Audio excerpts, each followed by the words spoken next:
സ്നേഹം,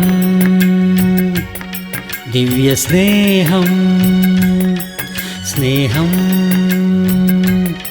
ദിവ്യസ്നേഹം. 2 രാജാക്കന്മാരുടെ പുസ്തകം 6-ാം അധ്യായം 18-ാം വാക്യം. അവർ അവൻ്റെ അടുക്കൽ വന്നപ്പോൾ എലീശ യഹോവയോട് പ്രാർത്ഥിച്ചു, ഈ ജാതിയെ അന്ധത പിടിപ്പിക്കണമേ എന്ന് പറഞ്ഞു. അവൻ എലീശയുടെ പ്രാർത്ഥന അനുസരിച്ചിട്ട് അവർക്ക് അന്ധത പിടിപ്പിക്കുകയും അതുപോലെ പ്രാർത്ഥന കേട്ടിട്ട് കണ്ണ് തുറക്കാൻ പറഞ്ഞപ്പോൾ തുറക്കുകയും ചെയ്തു. എലീശയുടെ പ്രാർത്ഥന നാം നോക്കുകയാണെങ്കിൽ എത്ര സിമ്പിൾ പ്രെയറാണ്, എന്നാൽ വലിയ റിസൾട്ട്.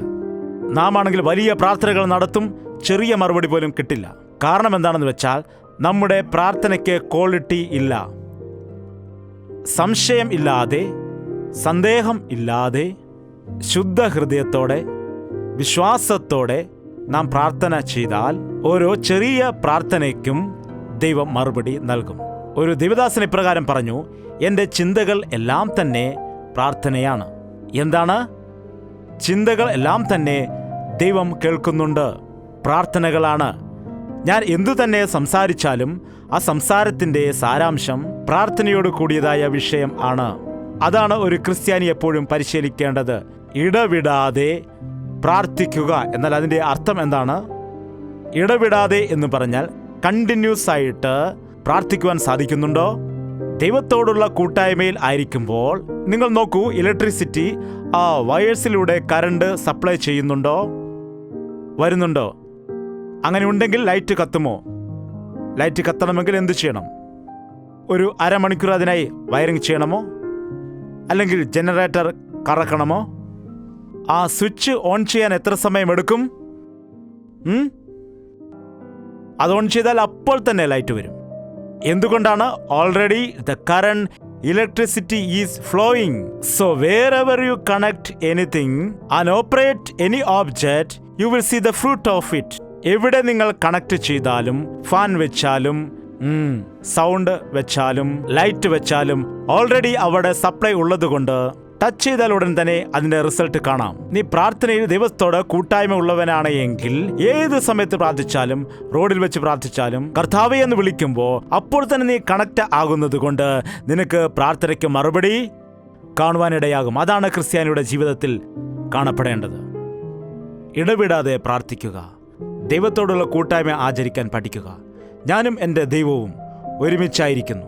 എൻ്റെ ദൈവത്തോട് എന്ത് ചോദിച്ചാലും, എന്താണ് എപ്പോഴും നീ അമ്മയോട് കൂടെ തന്നെ ഇരിക്കുന്നത്? ഞാൻ അങ്ങനെ തന്നെ ആയിരിക്കും. ഞാൻ അമ്മയോട് കൂടെ ആയിരുന്ന സമയത്ത് ഒരു ദിവസം രാത്രി അമ്മയെ വിളിക്കേണ്ടി വന്നു. അമ്മ, അമ്മേ, അമ്മേ, അമ്മേ എന്ന് വിളിക്കുമോ? എന്താണ് വിളിക്കുന്നത്? അമ്മേ, എന്താണ് മോനെ, എന്താണ് മോനെ എന്ന് ചോദിക്കില്ലേ? കേട്ടിട്ടില്ലേ? എന്താണ്? ദൈവം കൂടെ ഉണ്ടായിരിക്കുന്നുവെങ്കിൽ കർത്താവേ ഇവരുടെ കണ്ണ് അടയ്ക്കണമേ എന്ന് പറഞ്ഞപ്പോൾ അപ്പോൾ തന്നെ കണ്ണടച്ചു. കണ്ണ് തുറക്കണമേ, അപ്പോൾ തന്നെ കണ്ണു തുറന്നു. ദൈവം കൂടെ ആയിരിക്കുകയാണ്. പ്രാർത്ഥന ചെയ്യുന്നവൻ ദൈവത്തിന്റെ സന്നിധിയിലായിരിക്കുന്നു. പ്രാർത്ഥന ചെയ്യുന്ന വ്യക്തി ദൈവത്തിന്റെ ശക്തിയാൽ നിറയപ്പെട്ടിരിക്കുന്നു. ദൈവത്തോടുള്ള കൂട്ടായ്മയിൽ ആയിരിക്കുകയാണ്. എപ്പോഴാണോ നമ്മുടെ ഹൃദയം ദൈവത്തിന് മുൻപ് ശരിയായി ഇരിക്കുന്നത്, അപ്പോൾ നമ്മുടെ ഹൃദയത്തിൽ അനുഗ്രഹമുണ്ടാകും. വലിയ ദേവദാസനായ എലീശയെക്കുറിച്ച് 2 രാജാക്കന്മാർ 13-ാം അധ്യായം 14-ാം വാക്യം. ആ കാലത്ത് എലീശ മരണഹേതുവായ രോഗം പിടിച്ച് കിടന്നു.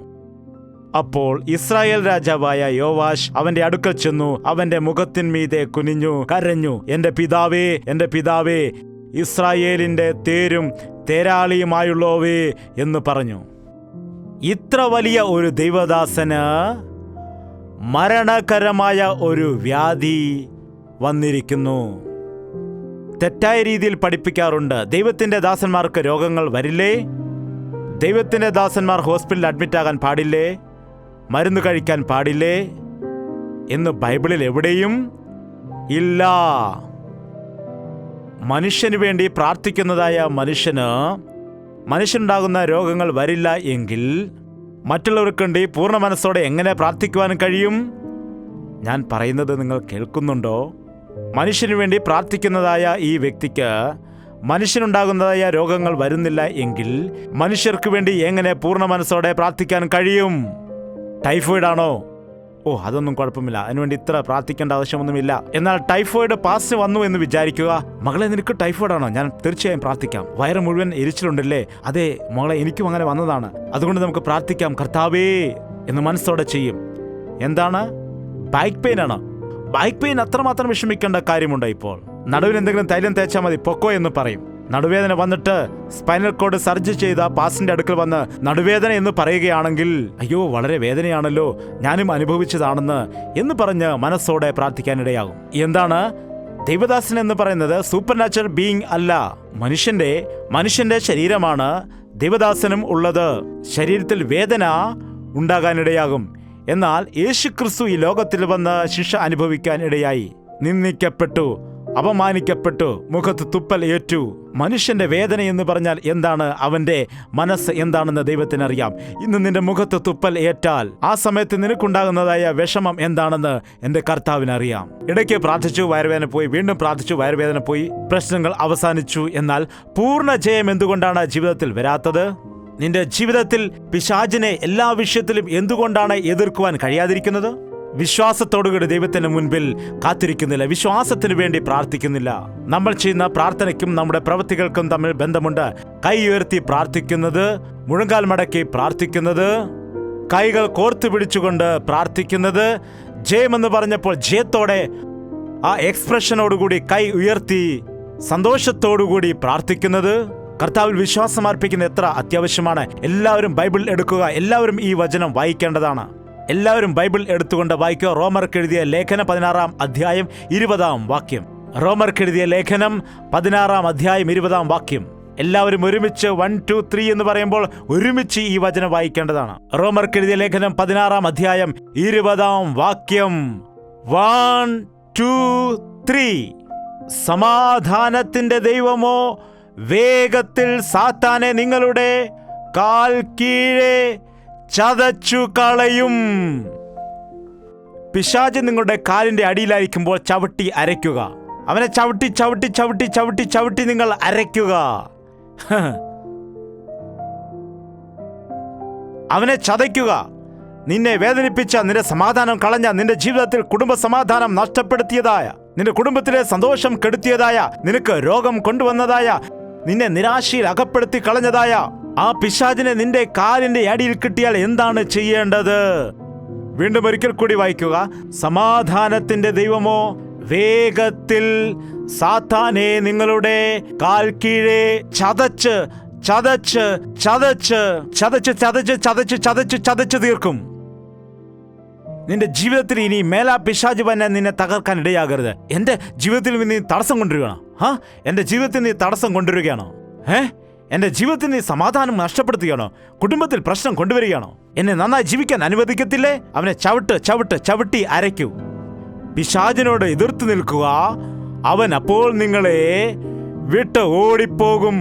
ഇവിടെ അസ്ത്രം തറയിൽ അടിക്കുന്നതും അരാമിരെ ജയിക്കുന്നതും തമ്മിലുള്ള ബന്ധം എന്താണ്? നിന്റെ പ്രവൃത്തി എന്താണ്? നിന്റെ വിശ്വാസം എന്താണ്? നിന്റെ ധൈര്യം എന്താണ്? നീ അസ്ത്രം അടിക്കുമ്പോൾ മനസ്സിലാക്കുവാൻ കഴിയും. നീ 3 പ്രാവശ്യമാണ് അടിച്ചത്.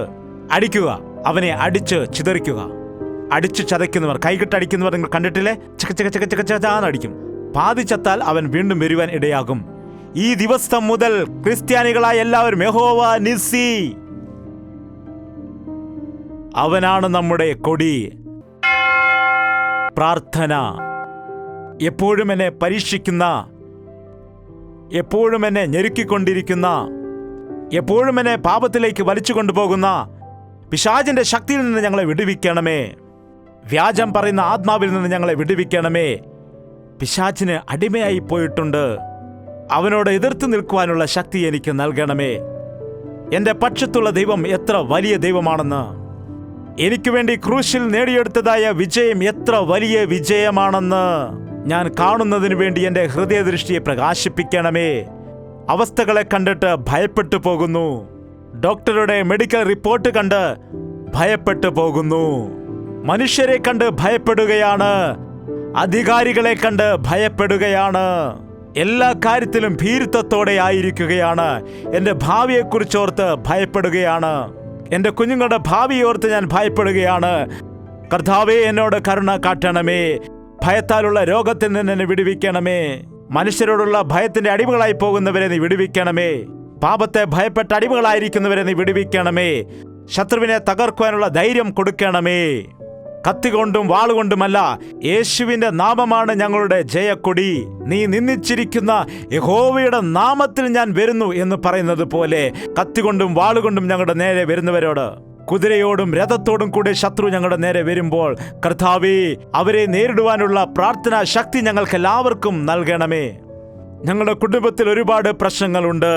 ശരീരത്തിൽ ഞങ്ങൾക്ക് ഒരുപാട് രോഗങ്ങളുണ്ട്. ഒരുപാട് പ്രതികൂലമുണ്ട്, ഒരുപാട് കഷ്ടതയുണ്ട്. കർത്താവ്, ഇതിനെയെല്ലാം ജയിക്കുന്നതിന് വേണ്ടി പ്രാർത്ഥന എന്ന ആയുധം ഞങ്ങൾക്ക് നൽകണമേ. സ്വർഗീയ ശക്തി ഞങ്ങൾക്ക് എല്ലാവർക്കും നൽകണമേ. പിശാചിനെ ചതയ്ക്കുവാനുള്ള കാൽ ഞങ്ങൾക്ക് നൽകണമേ. വിശ്വാസത്തോടുകൂടി നിന്റെ കാര്യങ്ങൾ കാണുവാനുള്ള കണ്ണുകൾ ഞങ്ങൾക്ക് നൽകണമേ. കർത്താവ്, യഥാർത്ഥ ക്രിസ്ത്യാനികളായി ഞങ്ങളെ നിർത്തണമേ. പ്രാർത്ഥനാ വീരന്മാരായി ഞങ്ങളെ നിർത്തണമേ. എത്രത്തോളം ഞങ്ങൾ പിശാചിന്റെ അടിമകളായി ജീവിക്കും, എത്രത്തോളം ഞങ്ങൾ ലോകത്തിൽ ആകർഷണീയരായി ജീവിക്കും. ഞങ്ങളുടെ കൂടെയുള്ള ദൈവം ഒരു വേലി പോലെ ഞങ്ങൾക്ക് സംരക്ഷണമായി നിൽക്കുന്നു എന്നത് കാണാൻ സഹായിക്കണമേ. ഈ സന്ദേശം കേട്ടുകൊണ്ടിരിക്കുന്ന എല്ലാ വ്യക്തികളെയും നീ അനുഗ്രഹിക്കണമേ. ഏത് ഭവനത്തിലാണ് പിശാച് താണ്ഡവമാടുന്നത്, അവർക്ക് നസ്രയന യേശുക്രിസ്തുവിന്റെ നാമത്തിൽ വലിയ വിടുതൽ ഉണ്ടാകുമാറാകട്ടെ. ആ പിശാചിനെ നിങ്ങൾ ചവിട്ടി ചവിട്ടി അരയ്ക്കുകയാണ്. നിന്റെ മക്കളുടെ വീട്ടിൽ സമാധാനം ഉണ്ടാകട്ടെ. കർത്താവേ, നിന്റെ വേലി കെട്ടുമാറാകണമേ. പിശാച് ഞങ്ങളുടെ വീടിന് ചുറ്റും വന്നാലും അവൻ ഞങ്ങളുടെ വീട്ടിൽ പ്രവേശിക്കാതെയുള്ള വേലി ഞങ്ങൾക്ക് കെട്ടണമേ. എന്തിന് ഞങ്ങൾക്ക് ഈ കഷ്ടത, എന്തുകൊണ്ടാണ് ഈ ദുഃഖം എന്ന് ചോദിക്കുമ്പോൾ അതിനുള്ളതായ ദൈവിക ഉദ്ദേശം ഞങ്ങൾക്ക് വെളിപ്പെടുത്തി നൽകുമാറാകണം. കർത്താവെ, ഞങ്ങളെ പ്രാർത്ഥന മനുഷ്യരാക്കി മാറ്റണമേ. കർത്താവെ, പിശാചിനെ കയ്യിൽ കിട്ടിയാൽ 3 തവണ അടിച്ചിട്ട് വിട്ടുകളയുന്ന ഇസ്രായേൽ രാജാവിനെ പോലെ അല്ലാതെ അതിനെ ചതച്ചു കളയുവാൻ കഴിയുന്ന പരിശുദ്ധാത്മാവിന്റെ ശക്തി ഞങ്ങൾക്ക് നൽകുമാറാകണമേ. മാനുഷിക രീതിയിൽ ഞങ്ങൾ പോരാടുന്നില്ല. അന്ധകാരത്തിന്റെ മണ്ഡലത്തോട് ഞങ്ങൾ പോരാടുമ്പോൾ രക്ഷയെന്ന കവചം ഞങ്ങൾക്ക് നൽകുമാറാകണമേ. കർത്താവേ, ഞങ്ങൾക്ക് രക്ഷയെന്ന ശിരസ്ത്രം നൽകുമാറാകണമേ. വിശ്വാസമെന്ന പരിചയം ഞങ്ങൾക്ക് നൽകുമാറാകണം. വചനമെന്ന വാൾ ഞങ്ങൾക്ക് നൽകുമാറാകണമേ. നീതിയുടെ വസ്ത്രം ഞങ്ങൾക്ക് നൽകുമാറാകണമേ. ഞങ്ങളുടെ പാദങ്ങൾക്ക് സുവിശേഷത്തിന്റെ പാദരക്ഷ നൽകണമേ. നീതിയോട് മാത്രമേ ഞങ്ങൾക്ക് എതിർക്കുവാൻ കഴിയുകയുള്ളൂ. കർത്താവേ, രക്ഷയില്ലാത്തവർക്ക് ഈ രാത്രി നീ രക്ഷ കൊടുക്കണമേ. ദിവസനിധി നല്ല ബന്ധമില്ലാത്തവരെ ഈ ദിവസം നീ ഒന്ന് ദർശിക്കുമാറാകണമേ. നിന്റെ രക്തത്താൽ കഴുകപ്പെട്ട് നിന്നോട് സംസാരിക്കുന്ന ഒരു അനുഭവം ഞങ്ങൾക്ക് നൽകണമേ. കർത്താവേ, ഒരു വയറിൽ കൂടി ഇലക്ട്രിസിറ്റി പ്രവഹിക്കുന്നത് പോലെ ഞങ്ങളുടെ ജീവിതത്തിൽ പരിശുദ്ധാത്മാവിന്റെ ശക്തി പ്രവഹിക്കുവാൻ നീ ഞങ്ങളെ സഹായിക്കുമാറാകണമേ. ഞങ്ങളുടെ ഹൃദയം മുഴുവൻ നിന്റെ സാന്നിധ്യത്താൽ നിറയുവാൻ നീ ഞങ്ങളെ സഹായിക്കുമാറാകണം. നിന്റെ നാമം ധരിച്ചിരിക്കുന്ന ആരെയും നീ ഉപേക്ഷിക്കരുതേ. കർത്താവേ, ഞങ്ങളുടെ കുടുംബത്തിലുള്ള പ്രശ്നങ്ങളെ പ്രാർത്ഥനയിൽ കൂടി എങ്ങനെയാണ് നേരിടേണ്ടത്, പിശാചിനെ എതിർക്കുവാനുള്ള ശക്തി ഞങ്ങൾക്ക് നൽകണമേ. ദൈവത്തോട് ചേർന്ന് വസിക്കുവാൻ ഞങ്ങളെ നീ സഹായിക്കുമാറാകണമേ. ഞങ്ങൾക്കൊന്നും ചെയ്യുവാൻ കഴിഞ്ഞില്ല എങ്കിലും കണ്ണുനീരോടെ പ്രാർത്ഥിക്കുന്നതിന് വേണ്ടി, കൈ ഉയർത്തി പ്രാർത്ഥിക്കുന്നതിന് വേണ്ടി, വിശ്വാസത്തോടെ പ്രാർത്ഥിക്കുന്നതിന് വേണ്ടി, ഞങ്ങളുടെ പ്രാർത്ഥന കേൾക്കുന്ന ദൈവമുണ്ടെന്നുള്ള ധൈര്യത്തോടുകൂടി പ്രാർത്ഥിക്കാൻ ഞങ്ങൾ എല്ലാവരെയും നീ സഹായിക്കണം. കർത്താവേ, നീ എല്ലാ ജീവിതങ്ങളെയും അനുഗ്രഹിക്കണമേ, സഹായിക്കണമേ. വഞ്ചിതരായവരെ ആശ്വസിപ്പിക്കണമേ. നഷ്ടം വന്നവരെ സമൃദ്ധിയായി അനുഗ്രഹിക്കണമേ. നിരാശപ്പെട്ടിരിക്കുന്നവരെ ദൈവമേ ആശ്വസിപ്പിച്ച് ബലപ്പെടുത്തണമേ. തകർന്നിരിക്കുന്നവരെ കൈപിടിച്ചെഴുന്നേൽപ്പിക്കണമേ. നിന്റെ സന്നിധിയിൽ സമ്പൂർണമായ സന്തോഷമുണ്ട്, അത് ഞങ്ങൾക്ക് നിറച്ചു നീ അയക്കണമേ. എല്ലാ വ്യക്തികളും പിശാചിന്റെ തലയെ ചതയ്ക്കുന്നവരായി തീരുവാൻ നീ സഹായിക്കുമാറാകണം. പിശാചിനെ ഭയപ്പെടുന്നവരായി, കീഴ്പ്പെടുന്നവരായി ഞങ്ങൾ ആരും തന്നെ ബാക്കിയാവാതെ പിശാചിനെ എതിർക്കുന്നവരായി ജീവിക്കുന്നതിനായി ഞങ്ങളെ എല്ലാവരെയും നീ സഹായിക്കുമാറാകണമെന്ന് യേശു ക്രിസ്തുവിന്റെ നാമത്തിൽ അപേക്ഷിക്കുന്നു പിതാവേ. ആമേൻ.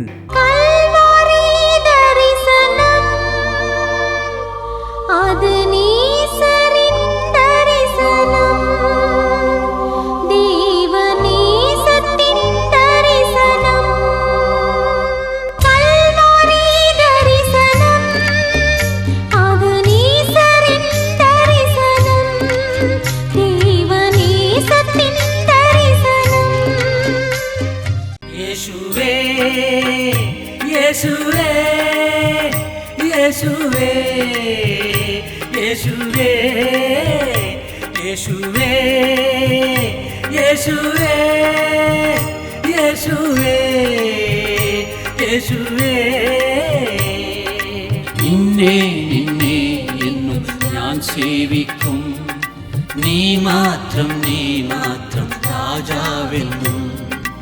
നിന്നെ നിന്നെ എന്നും ഞാൻ സേവിക്കും. നീ മാത്രം രാജാവെന്നും.